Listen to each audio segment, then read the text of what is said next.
Okay, let's start. In last month, we hear a lot about the help to the Ukrainian army, about the Javelins, about the HIMARs. What's with the needs about the Ukrainian media outlets, about the needs for the journalists and so on? My first question to my great guest, how do you deal with this current circumstances, with the blackouts, with all of these troubles? You are from the small or middle-sized news outlets and companies. So do you working mostly remotely in office? You have a lot of problem, with the power supply and so on. So as Nastya Stanko yesterday mentioned, that it's less about journalism, more about survival.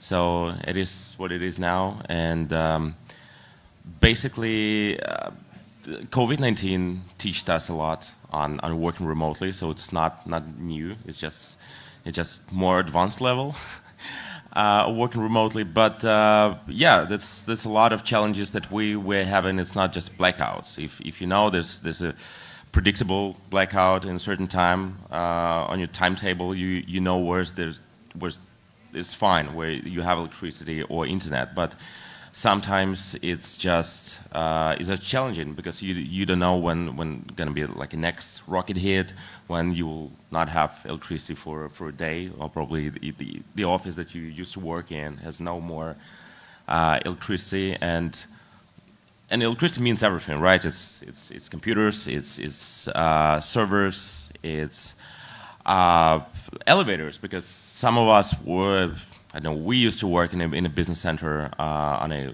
high story building. Now we need to resettle because you just cannot. People got stuck in the elevators. It's not about journalism again. And yeah, when there's no electricity, there's no internet, cable internet. And someone will say, like, you have your internet in the phone, but when everyone switched to 4G is basically dial-up connection, if you still remember what is it.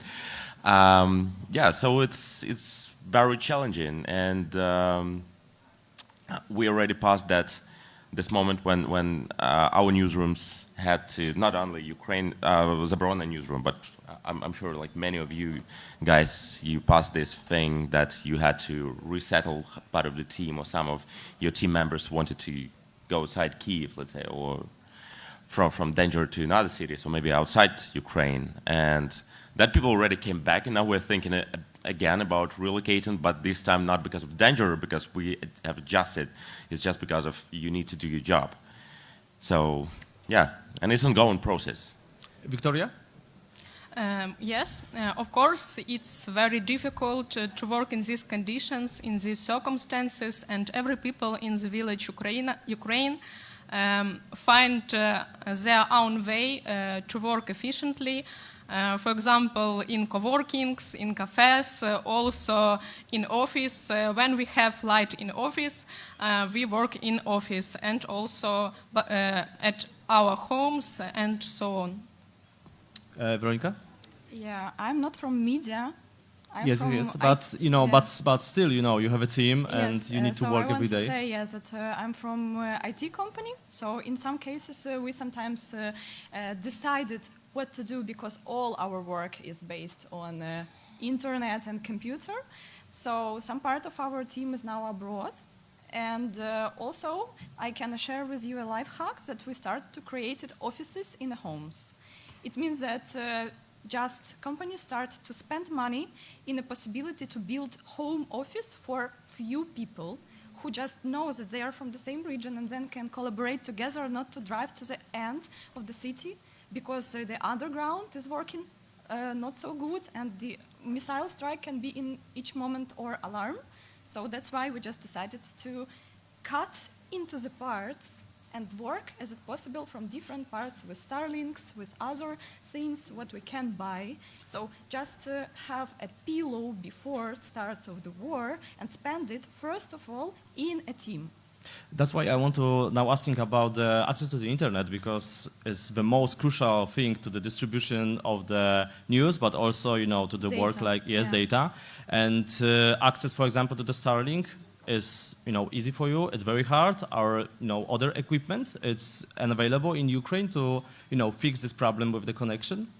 With the connection with other countries, if you can speak with some volunteers from other countries and know how to take it. So it's not so easy, in fact, and it needs time. This blackout is right now, but to build this structure to work, you need a time. You can say something else. I think No. have the same. I completely agree. Apart from Zabrona, some members of Zabrona and other journalists and security advisors and experts have created a fund called 2402, which support journalists with. It started with basically the main idea was to fundraise a bit of money to buy PPEs like helmets and flak jackets for 30 journalists, the people that we know and part of our team. But it evolved into a bigger thing now, and we're trying to react on challenges that the journalists have. First, it's medical trainings, HIFA trainings, just medical aid, different things like PPEs, risk assessments, and working with newsrooms. But now, the new challenge that we have is electricity, is internet. And I would say Starlink is accessible, but it's not that simple to find it and bring it in when it's not just one Starlink that you can put in your suitcase. When it's a question of, helping only your team, that we have now 3 Starlinks that we use, because we have team in Lviv, team in Kyiv, and those who work in fields. But when you think about other journalists and trying to bring it all in, this can be complicated, and especially bring it in with customs, with Ukrainian customs. For them, it's just the same people that used to be before, and of course, this war helped a lot to fight corruption. It's just reduced in many places, but in many places it is what it is. It's still there, and someone's trying to make money on bringing humanitarian aid, and we've been in this situation so many times already. And this is basically why YouControl exists. It's also a powerful instrument to help journalists and investigators and law enforcement to fight with corruption as well. And this was free advertisement. Pardon? Free advertisement. Yeah. I want to add to you that, in fact, Starlink is not that magic that you expect, because it's only for a few people. You can give the and internet. also Starlink needs the still power. You need to generate that and so on. Yes, it's like. But let's talk also about the start of the war, when starts the full-scale invasion. So I'm responsible to contact with journalists in Ukraine and abroad. This is my mission and my part, to give an access to journalists to our tool, which is based on open data. And I speak every week with about 50 journalists. And what I see is that from the start, they all just and to survive. This was a short period when really everything was full. And when I ask, do you need an access? Are you need some help? They say, we just don't have no more investigator department or some other departments. And only now I see that situation becomes better when comes some donors and start to really propose big programs and big help, and media starts to grow again. But from the start, I saw these pictures that they just or relocate or go abroad or just change their work. And let's not forget that some of them come to the army. And these cases, I also have few of them that they just say to me, okay, it's not now. Let's talk about this later. Victoria, do you want to add something? I think before the full-scale invasion, we have so many people. We have 55 employers and a lot of freelancers. But after the full-scale invasion, our staff were reduced by more than 25 people, and these were people from commercial department. If our structure of our media, the Village Ukraine, we have the main editorial office and also the commercial department. And our commercial department has its own managers, editors, creatives, and this model make it possible to work to keep all the editorial standards. And after the full-scale invasion, we stopped completely to work with advertisers because we have all money from advertising, and also our commercial department were stopped in indefinite period. And finally, we completely eliminated this commercial department, and now this department works with donors and also processes all the advertising requests, but these requests is no more 10% of general editorial needs. If we say about the needs, I need to ask a short question about the money. You expect, like, from the foreign donors, like, very simple application, you know, I don't know, some needs when we talk about the transfer of money, or what is the, you know, biggest challenge when we talk about, you know, some emergency funds or some financial help to your outlets?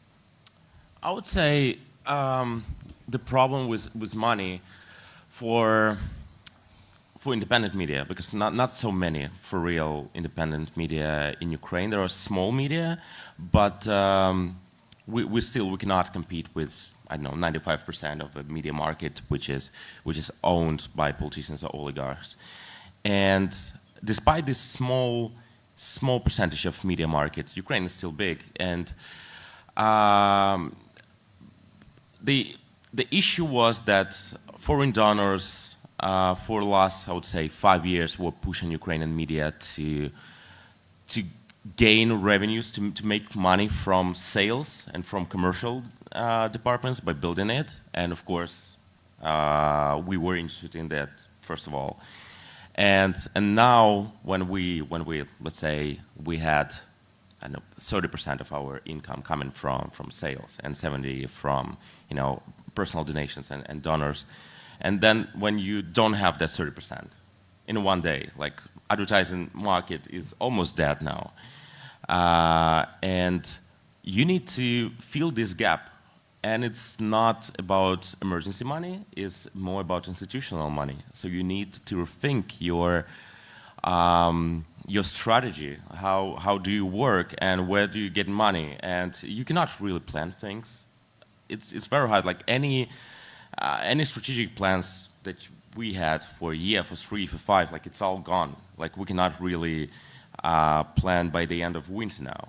It's really complicated. And of course, now we're dependent 99% on donors. And donor community is not that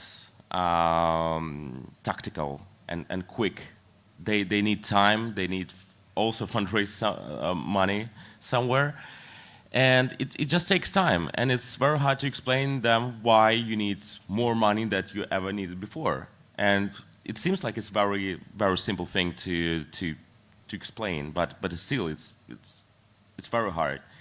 And also there's huge competition. There are lots of Ukrainian media outlets that have been connected with certain politicians or businesses who were funded 100% by some businesses, or represented someone's interests, and now they are also in that market, and they compete with us for donor money, which is also create this huge competition. And they were funded, let's say, by oligarchs, and they had that enormous figures in analytics, and they show it, and of course we cannot compete with them. Yeah. Like, smaller media cannot really compete. Like, they show, like, we have 8 million unique users. Well, we have almost a million. Well, okay, and some donors, they have money, and there are lots of new donors who came to Ukraine. And they never worked with media sector. They used to support, I don't know, reconstruction, infrastructure, some policy changes, and now they support media. And what they see is basic KPIs, which doesn't really make sense in the media. It doesn't work this way, but it is what it is. Yeah. Victoria, Veronica? Do you want to say something? No, I may add that also now we work with a critical staff of specialists, but it's really editorial support. And also we launched 2 new podcasts, launched English version, and also increase the audience, increase the amount of content. For example, our Telegram channel, Normal News, Нормальні новини, grows tenfold. So, okay, I can tell you about our financial model and how it works. Maybe for somebody it's like a secret and want to know what's going on. So, yeah, we work, our financial model is that businesses buy access for our tool. For example, all banks in Ukraine, except Sberbank, which was long time, and Alpha Bank, the rest buy the access, but journalists and NGOs have it for free. And this is a mission, and this is our model, that we can share with you access to make your investigations better on the data. But of course, we, like other businesses, had a bad period in February and March because just businesses don't work and don't spend money. And of course, even they don't want to spend money in a security check or in a check-in of a contractors. They don't care about it. They need to survive. So, but the paradox of this was that we start to create even more tools because there comes some volunteers from IT sector that start to say, okay, guys, we know that you do good thing, and now you can also, we have one more goal now, not only to check the corruption or check the counterpartner, but to find Russian trace in Ukrainian business or abroad. And in this mission, they start to help us for free, first time, of course. And then we start to compete with other media like you, because we also come to the donor financiation when our tool was already like an MVP. This is a tool called RuAssets to find the Russian trace, to find the connection between oligarch from Russia with all of the world, like 25 countries, companies in Europe, for example. And to create these tools, we also now need donor financiation. So we are also in this competition. But the good thing is that this what donors do good is that they provide for everybody their own competition when they can show, if they have some experience, what they can really do good. And they can really, so we can really inspire some media to create some analytics, some perfect analytics. And when you ask what really media need, it's not only about money, it's also about something that will bring them money. And something is, for example, good analytics, some good materials. Quality content. Quality content, and this can be based on the data, and that's why donors, for example, chose our platform to finance. If we talk about this needs, I want to ask about the access to some software. For example, LexisNexis, for people who don't know, it's like mother of the database. It's like the biggest database with a lot of stuff. For example, very necessary for you could be, for example, access to some satellitary images or something like that. It's, what is, if we talk about some software, yes, about some tools, what could be the most important for you now in current circumstances? Like, I don't know, better access to the knowledge about the Google Analytics, or? I would say if I cannot really, just bring that data in my mind. How much money does Brona spend on software? But a lot, literally a lot. And you asking some of these companies, like, I don't know, because we are from Ukraine and we did. request for some, free access? Yeah, we did. Unfortunately, like I have asked our CMO to write them emails and ask like if they can provide at least a discount, not to use that for free, but at least discount, because we literally had to rethink our budget on February and March, to relocate people, to spend money on things that are really needed. And some of them gave us discounts, and some of them even wrote us an email like, "Oh, until your Ukrainian victory, it's free. It's free for you." And we were like, "Wow, like that's very generous." And of course we're gonna put their name and just make a post, because we have to say thank you. But it lasted from 3 to 6 months. And moreover, some of them even increased prices. Let's say we've been using Asana for a long time. It's CRM that we're using for our scheduling, whatever's happening. The task manager, yeah. Whatever's happening in Zabrona, and they said like, okay, yeah, until victory you have it free. Now they stopped it, and then they increased, and we had to look for, or for money, or find another solution that's going to be cheaper or at least free. And this is only one case, and that has happened in many vectors of how we work. And of course, what we need, as you said, the satellite images. This is perfect. Like, this is super expensive if we talk about Maxar. But let's say access to photo libraries like Getty or AP, or like there's no discounts. Ukraine pay the same price as any media outlet in Poland or in Germany.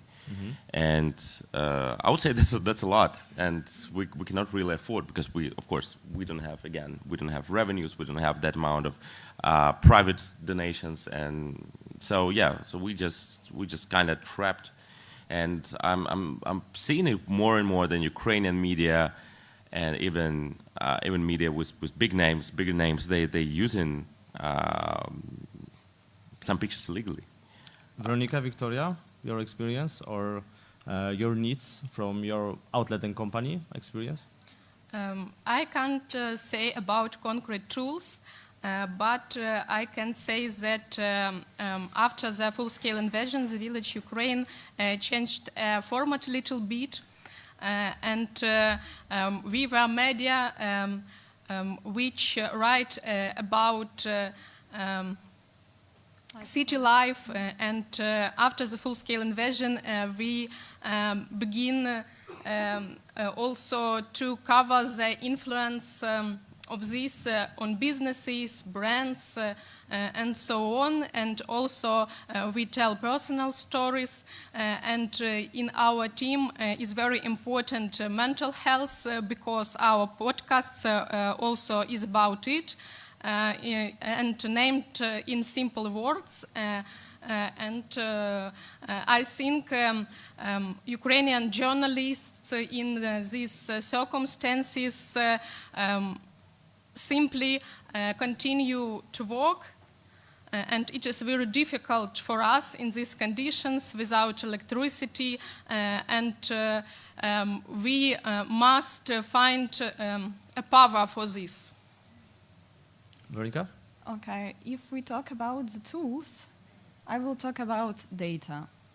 We need access for data. Not only journalists, we also need access for data, but it's closed now, some of the data, unfortunately. And I don't know... But closed from the Ukrainian side, or closed from like Ukraine. from some... From yeah, Ukrainian so side, I want to tell you, I don't know why people don't discuss it so much, but unfortunately, such critical data which is necessary and which give impact for many years, now it's closed. For example, it's declarations of deputies, or it is a registry of corrupted people, and it's a cadastre map, and the land map, and it's main our registry of companies and entrepreneurs. It is closed for people, and it means that we can see what's going on. So we can see not only what governments say, yes, that it's for safety, that Russian can't shoot us, or they can't find some property of some of our deputies and shut the missile strike. But the necessary thing that if Russia needs to find some data, they would do this even before the start of the war. And the problem is that it's closed for now and closed for us because life is continue, but we can't see. We're like a blackout in a journalist, in investigative field that we just can't control because data is a control. Let's be clear. It's a control of a government. We need to trust them, and this we do. But we also need the control because without control, how we know which money and how they spend them? So my pain is just I want to share with you my pain, and I hope it will become also your pain, that data is necessary, and you can have all money of the world, but if you don't know how how it's spent, then what will be? I guess, yeah, probably it's even more important that surviving blackouts and stuff, because there you can adjust. And this question was already raised here yesterday by Olga from Kyiv Independent, that's a huge, lack of information and access to information, and so whatever inconvenient requests you can send to the government, you probably will have no answer for weeks, and then they will, if you ask them with next letter, like, where did it go? When it's you have terms when you have to do, now. and they will reply you immediately that they are overwhelmed. So they have time to write that, but they're overwhelmed with requests, or they will say many agencies, police, army. We need the time and so on. Ministry of Infrastructure. I'm just trying to remember what kind of ministries that we have applied. Tax services, customs. All of them will tell you like, oh, that information may be classified or maybe very Specific for now. yes. Yeah, so it's not the right time to share this information. Like it's who? not in time, they say. Yeah, it's who really making decision what information should be shared with journalists or not. Or who defines what is classified or not? Under what law? Yes. What is sensitive information? Where I can read about that? Just tell me, so I will not go and ask for sensitive information. But there's a huge lack of information, and it especially happens when you ask many questions that are not related to war. Mostly, it is related to corruption, to abusing public trust, and stuff like that. And I guess it makes harm none less than the war itself.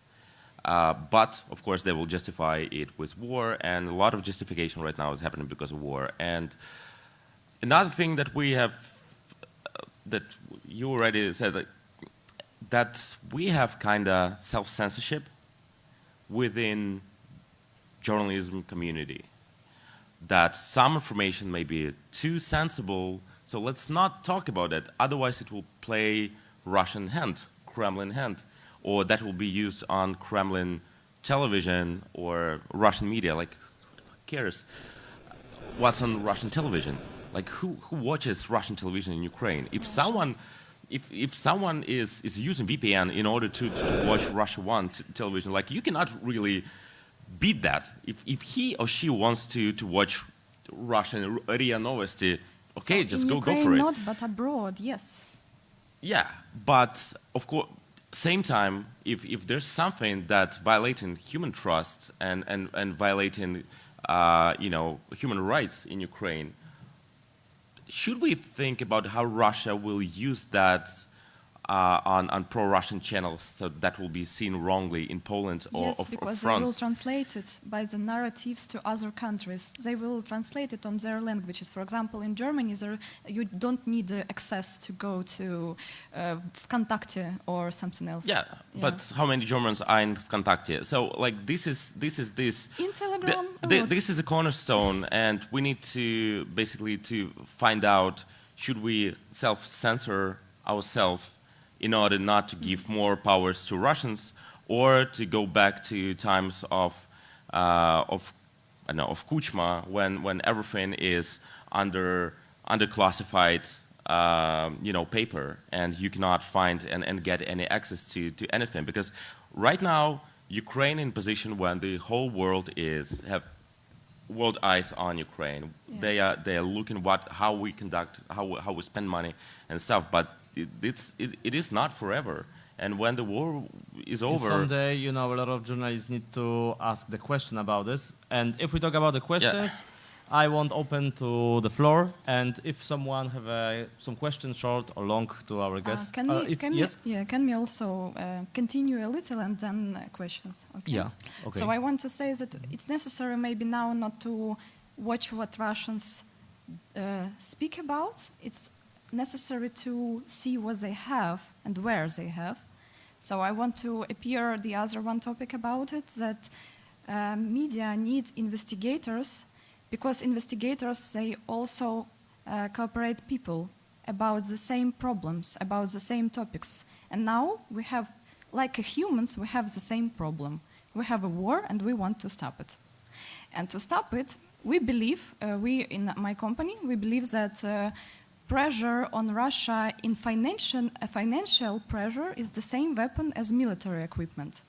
And the necessary thing that they have a lot of assets all over the world. And if we have more investigators and more cooperation between them, for example, investigators from Ukraine with foreigners. And so thank you, Jakub, thank you that you collaborate us together. Yeah, because in fact, this is what we need. We need to understand, because, for example, foreigners will never understand what means Ramashka or something else. And the Ukrainians know and can translate and can help to explain what this asset is about. Yeah, it's about flowers, for example.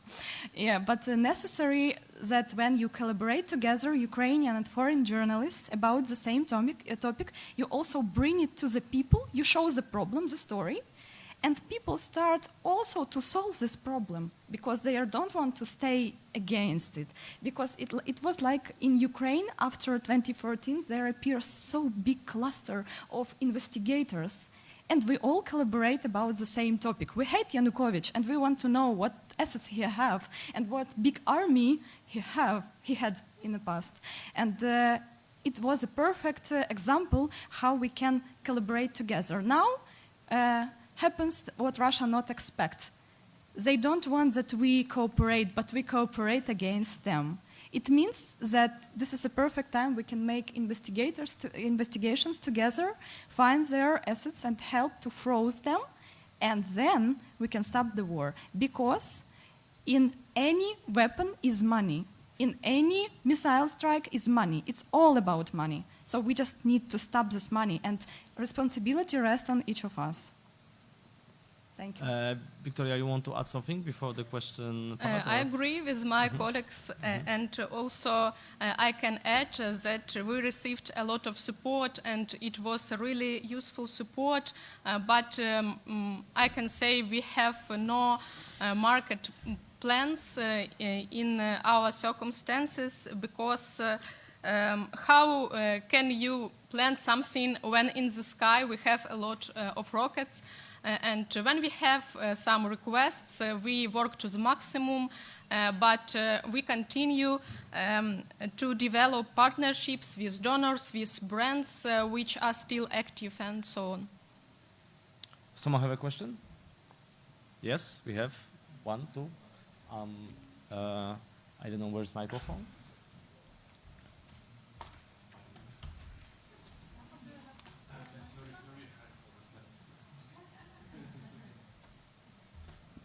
Okay, so I'll sit here.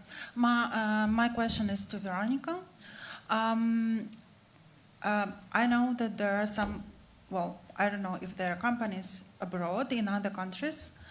And if we are talking about the Russian assets, which are in other countries also, did you? lot. Yeah. Did you try to cooperate with kind of yours organizations abroad, so that we can unite these Power. bases, the power, yes, and to work together? Thank you. So now I see that my surname is written not right. I'm not Bolko, I'm Boyko. Just if you want to find me somewhere in such a... it's a huge I, Boiko, okay. And yes, it's a good thing to cooperate with such projects, because we know a lot of projects. For example, in Georgia, we have one little project. So we are only from Ukraine. And this thing that I stay now in Germany, it's just a situation because I try to find a good internet and good light and so on. But we are ready to cooperate with some little projects inside the country, because nobody understands the country as best as citizens. For example, our first project, it's 8 years, and it's very good because it's Ukrainian project for Ukrainians. And we are very thankful if some other teams create such startups in their countries, or not startups. Some of them, for example, in Bulgaria, I know some project which is about 8 years already, based on all data in Bulgaria. And this is the best because they know their market. And this is what I talk about, that cooperation, when you know somebody from abroad and you already do your investigation, and then you see, oh, but for example, Arkady Rotenberg have a daughter, Lilia Rotenberg, and it have a asset in Berlin, and it's Rotex. Oh, can I ask Nika, can she go there and check what is this building, what is there, or is it really exist or not? So yeah, I'm very happy to cooperate in such but projects. my question was like, if you unite the data, is it possible? Like, I mean, if there are some kind of your organization in other countries, and if you know them, and if it's possible to unite this data so that I'm a Ukrainian journalist who is Like using in one you system, control. right? Yeah. So about this project, if I don't know... no, if I understand- know you control very much because no, RUAssets, you know, project. It's a project which collects together from 25 countries data. Oh, okay, no. And it helps you to see the link between politically exposed person in Russia and his asset, as I say, about Lilia Rotenberg. She have in Berlin a company which called Rotex. And we know this by the RUAssets platform. So you just go there and see the name of a company and if it have Russian trace or not, with offshore or without offshore. So it can be by offshores or an other kind. Yeah, so we have such project, but this is mostly for foreign journalists. Ukrainian journalists mostly looking for some in Ukrainian companies, some trace of Russians. And we have for now 17,000, unfortunately, companies that have beneficiary ownership or some other link to Russia. Well, I would say that for Ukrainians, this is why it's so important for Ukrainians, because Russian assets in Europe, it's disturbing, but not as much as Russian assets in Ukraine. So this is why we're more focused on that. And yes. Unfortunately, now police and other law enforcement just only starting to dig investigative journalism that was done back in days, in 2015 or 2016, that Ukrainian journalists actually did, and now they're using that as experience and the basis of their of that investigations to make an actual investigation within law enforcement. But unfortunately, we had a war to start, so that people are prosecuted only now. But if not investigations, I would never know that Ocean Plaza, for example, it's in Kyiv, that it have the daughter is also Rotenberg daughter, I think. Yeah, who knows this case about Ocean Plaza? So before used to go there and make shopping, and now not. Well- And this is because of investigators. So it's not only about the police, and yes, it would be perfect if they froze all assets and bring it back to Ukraine as money, financial, help. But it's also good for people. We need to click pause in this moment. Thank you for my great guest and big applause.